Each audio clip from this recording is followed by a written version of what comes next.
मेरा नाम है कैप्टन कंवरलाल डागर, उजवा गांव से मैं आया हूं। और पहले भारतीय किसान यूनियन का मैं फाउंडर मेंबर हूं और राष्ट्रीय अध्यक्ष भी रहा हूं। बोलिए। तो महापंचायत जो हुई है इसकी आखिर की रणनीति क्या है आपके लिए? अभी जो विषय आपने देखा होगा कि आज का विषय ये था कि एक शहीद का अपमान हुआ, उसको पूरा वो सम्मान प्राप्त नहीं हुआ सरकार की तरफ से जो होना चाहिए था। ये तो एक साधारण सी बात थी, सरकार को इसका सम्मान करना चाहिए था, नहीं किया, इसलिए हमें यहाँ इकट्ठा होना पड़ा है। नहीं तो इकट्ठा होने की कोई आवश्यकता नहीं थी। पर ये जो हम करेंगे, अब हमने ये निर्णय किया है कि हम वो सम्मान दिलाकर रहेंगे। इसके लिए हमें जिसके पास भी जाना पड़े, सरकार के पास जाना पड़े, मंत्रियों के पास जाएंगे, सबसे बताएंगे, डिफेंस मिनिस्टर के पास जाएंगे और ये अधिकार अपना ले करके रहेंगे। सम्मान मिलना चाहिए, ये बात। तो आप आगे चलकर हड़तालें करते रहोगे जब तक सम्मान ना मिले? हड़ताल का भी कोई जो जिक्र नहीं है ना, हम कुछ नहीं करना चाहते। हम साधारण तरीके से सरकार को बोलेंगे ऐसा हुआ है, वो मान जाते हैं, सो मच दी बेटर। वो तो बाद की बात है, क्या क्या हथियार इस्तेमाल किए जाएंगे, भूख हड़ताल होगी या कोई धरना होगा या बहिष्कार होगा या क्या होगा, ठीक है ना। अभी तो हम सीधी सी बात है, सरकार से रिक्वेस्ट करेंगे उसको यही को सम्मान मिले। पंचायत ये नाना गेड़ी में भी हुई थी और हमारे पास चिट्ठी गई थी, उसी के लिए हम यहाँ आए हैं। ये जो महापंचायत हुई है ये पूरे देहात को एकजुट करने के लिए हुई है और देहात एकजुट हो चुका है। और इस पंचायत का सीधा मकसद ये है कि नेताओं को, अब नेता हमें रास्ता नहीं दिखाएंगे, हम नेताओं को रास्ता दिखाएंगे कि आपको क्या करना है, अन्यथा आपकी बर्बादी हम तय करेंगे कि आपको बर्बाद कैसे करना है। तो ये क्या धरने करने से ही आपकी नीतियाँ सफल होगी या नहीं होगी, क्या लगता है? जब तक वोट बैंक की राजनीति चलती रहेगी, नेता जो है वो कॉलोनियों से जीतते रहेंगे, हमारे गांव देहात का तिरस्कार करते रहेंगे। तो सीधा मतलब ये है कि हमने उनको सिखाना है कि देहात का ध्यान कैसे रखना है। अब वो हमारे देश को बर्बाद करने पर तुले हैं और देश की बर्बादी की एक राह है देहात को बर्बाद करना। क्या लगता है गाँव वालों की सबसे बड़ी गलती है या फिर वोट देकर बहुत बड़ी गलती करी उन्होंने? गलती कुछ नहीं की। जब वो नेता आए थे, हमारे देहात के नेता थे और देहात के नेता को वोट इसलिए दिया था कि ये देहात के बारे में जानता है और देहात की अच्छाई के लिए काम करेगा। लेकिन उनके मन में अपनी अय्याशी और ऐशो आराम घुस जाते हैं और जो आदमी देश को बदलने के लिए आए थे वो अपने जीवन में बदलाव करने लग जाते हैं। इसी का कारण है कि हमें ये महापंचायत बुलानी पड़ रही है। आशीष कुमार, नानागेड़ी गाँव से।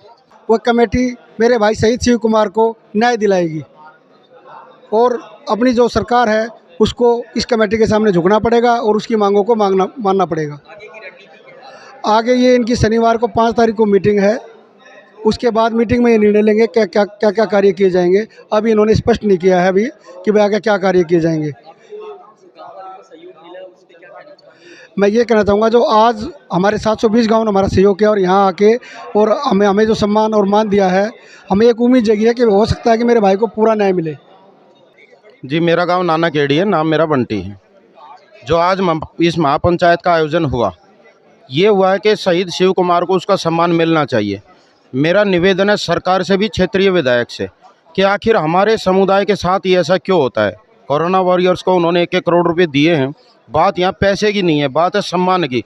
आखिर क्यों क्षेत्रीय विधायक यहाँ पर नहीं पहुँचे? बिल्कुल नज़दीक हैं, इसी मंदिर के अंदर आए थे वो। पंचायत जब इलेक्शन के दौरान थे, मैं उसमें साथ था, जब उन्होंने कहा था कि मैं आपके गांव के साथ खड़ा हूं, तो आज एक शहीद के साथ वो क्यों खड़े नहीं हुए? एक शहीद को सम्मान मिलना चाहिए, ये हमारा कर्तव्य है कि हम उसको सम्मान दिलवा कर रहेंगे। आखिरी दम तक हम लड़ेंगे और उनको सम्मान दिलवा के रहेंगे। सरकार आखिर क्यों नहीं हिल रही है? सरकार क्या लगता है आपको? देखिए, सरकार की मंशा जो है ना, सरकार की मंशा वोट बैंक के ऊपर आई है। अभी कुछ दिन पहले आदरणीय केजरीवाल जी ने कहा कि मैं तन मन धन से, मैं किसी समुदाय के खिलाफ नहीं हूँ, सबसे बड़ी बात। लेकिन कुछ दिन पहले कहा कि मैं तन मन धन से वक्फ बोर्ड के साथ खड़ा हूँ। वो वहाँ पे खड़े हैं सनातन धर्म के साथ, हमारे धर्म के साथ वो नहीं खड़े हैं, ये तो बिल्कुल श्योर है। अगर होता तो आज इस शहीद को इतने दिन हो चुके, वो यहाँ पर आते, वो यहाँ पे नहीं पहुँचे। सबसे बड़ी मंशा उनकी यही है, उनको वोट बैंक चाहिए। अपने समुदाय से, धर्म से, लोगों से उनको कोई मतलब नहीं है, ये सबसे बड़ी बात है। और ये एक बहुत गंभीर विषय है, इसके लिए हमें एकत्रित होना पड़ेगा, जागृत होना पड़ेगा, ये बहुत ज़रूरी है। आपकी आखिर गुहार क्या है? आखिरी गुहार क्या है सरकार? हमारी गुहार यही है कि सरकार जो है गांव देहात को, हमारे समुदाय को अनदेखा ना करे, हमारे साथ रहे। हम भी उनके साथ हैं तो वो हमारे साथ रहे, ये हमारी गुहार है। ये गुहार अगर आप सोचो तो ये गुहार है, और चाहो सोचो तो एक चैलेंज है कि मरते दम तक लड़ेंगे। अगर हमें अभी यहाँ कुछ देर बात हो रही थी कि आखिर रास्ता क्या निकाला जाए। मैं तो बताता हूँ, रास्ता दोराड़ा गांव से होते हुए घुमनहेड़ा गांव में विधायक के ऑफिस तक जाता है। ये सभी लोग करीब करीब 720 गाँव के लोग थे। सभी लोग अगर यहाँ से इकट्ठे हो गए उसके ऑफिस पे चलो, बैठ जाओ। विधायक को भी आना पड़ेगा, केजरीवाल को भी आना पड़ेगा। जब ये एक शक्ति एकत्रित होती है ना, शक्ति के सामने सब कुछ झुकता है, सब कुछ नतमस्तक होता है।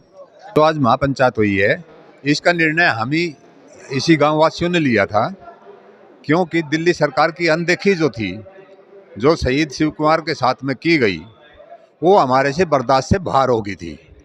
8 साल तक हमने सरकार को भुगता, गांव का विकास होया ना होया हमने कोई चर्चा नहीं करी इस बात की। मगर जब शहीद का जब अपमान होया तब हमारा खून खोल गया, क्योंकि मेरे गांव में तकरीबन अगर घर में दो जवान लड़के हैं तो दोनों फौज में हैं, उनका बाप भी फौज में है। किसी घर में 4 हैं तो वो भी फौज में है। अगर किसी घर में 1 लड़का है ना तो वो भी फौज में ही है। मगर ये एक देश की आर्मी का अपमान जो हुआ, तो हमने सोचा कि भाई ऐसे तो फिर पूरे देश के अंदर डंका भग जाएगा और हमारे देश की मानवता भंग हो जाएगी। तो हमने अपने 360 पाड़म और 360 झाड़सा 720 गांव की पंचायत के अंदर 21 आदमी की कमेटी बनाई है। अगली रणनीति हमारी सरकार से जो शहीद का अपमान हुआ उसका सम्मान लेना है। धन्यवाद। आपको लगता है कि गांव में जो सरकार को, जो भी सरकार यहाँ पे चल रही है, उन्होंने जिताया है, हाँ, आगे आप लोग क्या सोच रहे हो, ऐसी सरकार आनी चाहिए? ऐसी सरकार मैं तो ये कहूँगा कि मानवता के प्रति कहीं भी नहीं आनी चाहिए।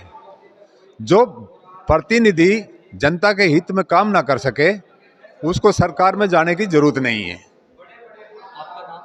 मेरा नाम एक्स हवलदार दीवान सिंह, आर्मी से रिटायर हूँ मैं और इसी गांव का मूल निवासी हूँ, दोराड़ा गांव से।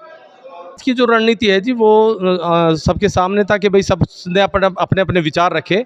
मैंने भी विचार रखे महापंचायत में कि मैं जो दे सकता हूँ कि भाई मैं अपने शहीद भाई शिव कुमार जी के को न्याय दिलाने के लिए हम क्या कर सकते हैं। तो हमने तो मेरी व्यक्तिगत राय मैंने रखी कि भाई मैं भूख हड़ताल पे बैठना चाहता हूँ और एक निर्णय के साथ काम करना चाहते हैं। मैं अपने परिवार को भी साथ में लेके आया हूँ, वो धरने पे बैठेगा, मैं भूख हड़ताल पे बैठूँगा। और बहुत सारे साथी थे जो आज इस निर्णय के लिए तैयार थे, लेकिन उसके बाद जो है महापंचायत ने कमेटी ने फैसला लिया और उसको मुझे बोला कि सुरेंद्र जी जब भी अगर कोई बात होगी तो हम आगे आपको बताएंगे, अभी ये निर्णय वो स्थगित करो और तब कोई भी होगा वो कमेटी फैसला करेगी, तब आप स्टेप लेना।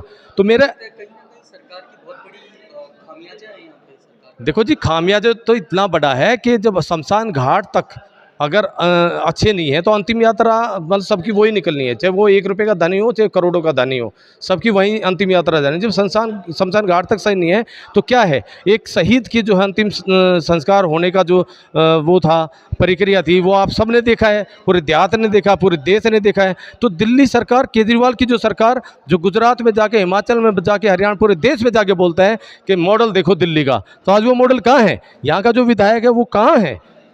गुलाब सिंह यादव जो है यहाँ का विधायक है, वो आज कहाँ है?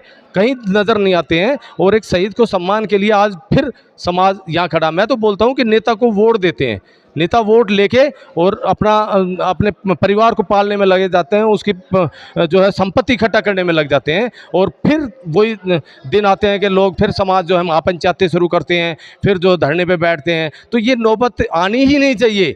हमें जो नेता है उसको जगाना पड़ेगा, और वो एक जो तरीका है वो एक ही तरीका है जो शहीद भगत सिंह जी ने जो निर्णय लिया था, जेल में भाई कैदियों को अच्छा खाना नहीं मिल रहा है, उसको लिए 109 दिन वो भूख हड़ताल में बैठे।